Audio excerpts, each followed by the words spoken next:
Hello everyone, welcome to Social Post. I am Rachna Reddy. Today we have our guest Srinivas Reddy Garu, mutual fund distributor. Hello sir, namaste. Hi, namaste.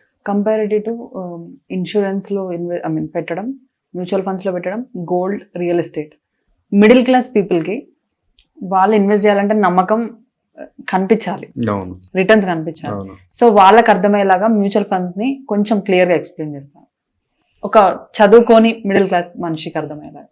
అంటే దీంట్లో చదువుకున్నాను ఏం లేదు. అంటే ఇప్పుడు మా father ఉన్నారు అనుకోండి, మన టెక్నికల్ టర్మ్స్ అర్థం కాదు. సో ఒక నార్మల్ పర్సన్ కి అర్థమయ్యేలాగా చెప్పాలంటే సహజంగా అండి వాళ్ళ ఇన్వెస్ట్మెంట్ ఆప్షన్స్ గురించి మాట్లాడుకుంటే మనకు అందరికి తెలిసిన ఆప్షన్ ఎల్ఐసి.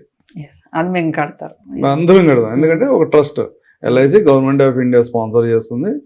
మనకి ఏ రోజున కూడా వాడి దగ్గరికి వెళ్తే 100% మన రిటర్న్స్ మనకి ఇచ్చేస్తారు అన్న నమ్మకంతో మనం పే చేస్తున్నాం. దాంట్లో కంటిన్యూగా ఒక లాంగ్ టర్మ్, ఒక 20 సంవత్సరాలు 25 సంవత్సరాలు కంటిన్యూ పే చేస్తాం. చివరిలో మెచ్యూరిటీ వాళ్ళు ఏదైతే హామీ ఇచ్చిందో ఆ కంపెనీ అది మనకు పే చేస్తుంది కూడా. ఫ్రమ్ ఇండిపెండెన్స్ ఈ రోజు వరకు ఎప్పుడు ఎల్ఐసి ఫెయిల్ కాదు. వాళ్ళు ఏదైతే హామీ ఇచ్చారో ఆ అమౌంట్ మనకు పే చేయడానికి.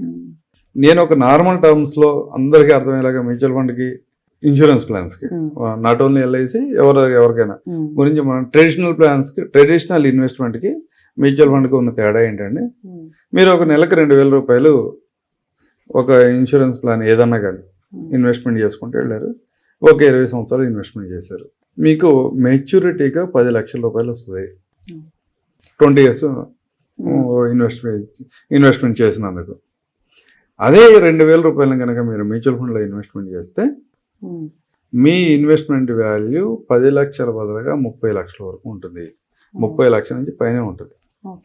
లాంగ్ టర్మ్లో కొన్ని ఫండ్స్లో వచ్చిన రిటర్న్స్ని కనుక నేను ఇక్కడ ప్రొజెక్షన్గా చూపించాల్సి వస్తే ఇంత వస్తుందా, వీళ్ళు ఏదో చెప్తున్నారు కానీ ఇలా రాదు అని నంబర్లే, కానీ ఆ విధమైన రిటర్న్స్ ఉంటాయి. కాదే పబ్లిక్లో నేను అంత రిటర్న్స్ని ప్రొజెక్ట్ చేయడం కూడా పద్ధతి కాదు, అందుకని చెప్పలేకపోతున్నాం.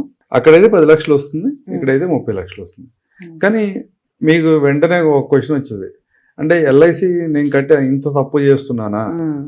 15-20 years బ్యాక్ ఎవరు చెప్పలేదు కదా, 15-20 years బ్యాక్ ఎవరో మ్యూచువల్ ఫండ్ గురించి చెప్పలేదు. ఈ రోజు నేను last 2 years back 3 years back నేను ఒక ఎల్ఐసి పాలసీ తీసుకున్నా, నేను ఇంత తప్పు చేశానని కొంతమంది ఫీల్ అవ్వచ్చు.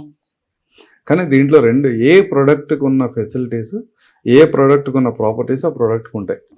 ఎల్ఐసిలో నెలకి 2,000 రూపాయలు కట్టినా ఇన్ కేస్ పొరపాటున ఆ వ్యక్తి కనుక ఏదైనా రిస్క్ జరిగి మరణిస్తేనో లేదా యాక్సిడెంట్ డిజబిలిటీ అయితేనో అతనికి 2,000 కట్టాడా 20,000 కట్టాడా చూడకుండా 10 లక్షల రూపాయలు అతను పాలసీ సమ్మేషన్, నేను 10 లక్షల రూపాయలు అనుకుంటే ఇన్సూరెన్స్ కంపెనీ అతనికి 10 లక్షలు పే చేస్తుంది.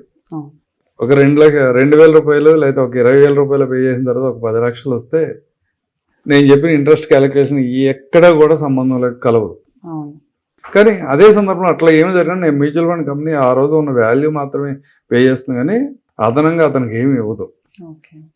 అంటే మనకి రిస్క్ కవరేజ్ కావాలి, ఇన్వెస్ట్మెంట్ రిటర్న్ కొంచెం తక్కువ ఉన్నా పర్లేదు అనుకున్న వాళ్ళు ఇన్సూరెన్స్ ప్లాన్స్ కట్టుకుంటాం మంచిదే. అట్లా కాదు, నాకు రిస్క్ కవరేజ్కి నాకు ఆల్రెడీ టర్మ్ ఇన్సూరెన్స్ ప్లాన్స్ ఉన్నాయి, నా ప్రొఫైల్ టర్మ్ ఇన్సూరెన్స్కి సూట్ అవుతుంది, నాకు మంచి టర్మ్ ఇన్సూరెన్స్ ఉంది, నాకు రిస్క్ ఏదైనా జరిగితే కానీ 1-2 కోట్ల రూపాయలు 5 కోట్ల రూపాయలు డైరెక్ట్గా నా ఫ్యామిలీకి వస్తాయి అనుకున్నప్పుడు మళ్ళీ ఇన్సూరెన్స్ ప్లాన్లో ఇన్వెస్ట్మెంట్ చేయడం తప్పు. అట్లా కాకుండా చిన్న ఎంప్లాయీస్ ఉన్నారు, లేదా వాళ్ళ ప్రొఫైల్ టర్మ్ ఇన్సూరెన్స్ సరిపోదు, టర్మ్ ఇన్సూరెన్స్ మీద అవగాహన లేదు, అలాంటి వాళ్ళు నార్మల్ ఇన్సూరెన్స్ ప్లాన్ తీసుకున్న తప్పేం కాదు. కాకపోతే ఒక 20 సంవత్సరాల తర్వాత ఆ రిటర్న్ ఎంత వస్తుందో మీరు అర్థం చేసుకుని కట్టుకుంటే చాలు. అంటే ఈ రోజు మనం ఎక్స్పెక్ట్ చేసేది వేరుగా ఉండి ఒక 20 years తర్వాత మనకు వచ్చే రియల్ రిటర్న్ వేరుగా ఉంటే కనుక ఇబ్బంది పడతాం. అట్లా కాకుండా ఉంటే బాగుంటుంది. Okay, thank you.